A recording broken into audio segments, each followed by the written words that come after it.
I just want to quickly pick up on some of the things that have been said by the previous speakers, and just to emphasize a couple of links that I will hope the new program in the school is going to be picking up as it goes forward. So wide horizons is what I want to pick up on. Firstly, I mean, this is a very familiar picture to many people. This is the global burden of disease, the big international study, which looks at the impacts of different conditions and what impact they have on our lives at different ages. What you can see here is the global burden, the disability burden as it's called, of mental health problems, mental disorders by age, by gender, and the width of the bars is the extent of the impact.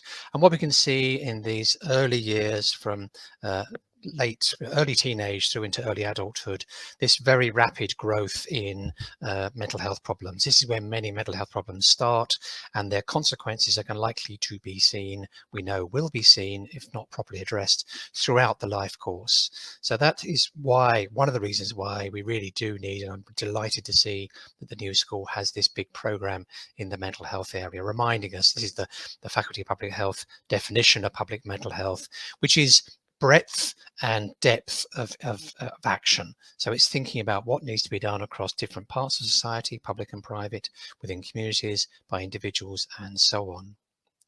So that then takes us to something like this. I've got two groups of things here. These are examples of some of the risk factors for poor mental health and some of the protective factors for better mental health and mental well-being. These are things that these are just some of many other conditions and other experiences that could be included, genetic risk, stressful life events, a whole range of things on there.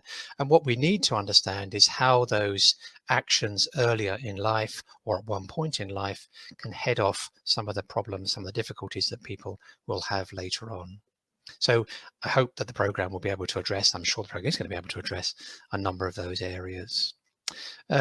Joanne just mentioned some of the issues around income and economic position.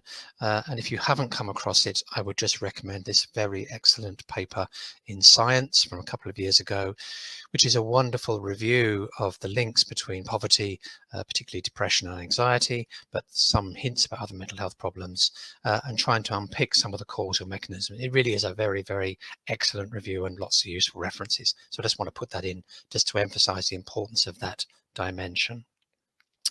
Now, the other sort of economic theme I want to bring in, because I do a lot of work myself in the area of economics and mental health, is the economic case that can be made for public mental health interventions. There's some little pictures of things we've done at the bottom there. Let me just pick out three examples. One would be investing in social and emotional learning programs in schools. What you can see from the little graphic there, yes, there are costs of putting those programs in place. They take up time in the curriculum. They require inputs and commitment from parents, from teachers, from others in schools. But the economic payoffs over and above the well-being and health payoffs, the economic payoffs are considerable and certainly outweigh those costs of the intervention. A second example would be in the workplace, where we know that well-being programs, again, there are costs. I put bosses in there because I couldn't fit employers into the font size, but there are costs to the employment setting, to bosses, to companies, to organizations, but the payoffs to a whole range of bodies, including them, those companies and organizations, the payoffs are much greater. And then thirdly, another example, a different area of a community intervention. This is debt advice by, for example, Citizens Advice Bureau, where again, there's a cost involved in delivering these services, these advice services in this case, but the payoff in terms of heading off mental health problems, helping people who have them already to adjust to them, to take control of their lives, if you like, the payoffs can be enormous in economic terms too.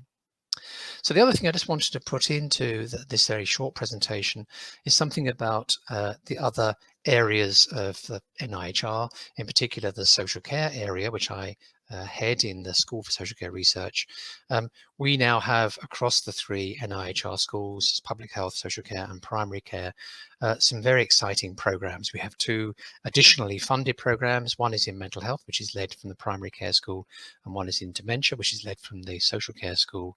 And what we're seeing across those different programs is some really exciting, new and exciting collaboration between researchers and then policy and practice groups in those three areas: public health, social care and primary care. And with that, I will say thank you and just look forward to seeing the exciting things in the school in the years to come. Thank you very much.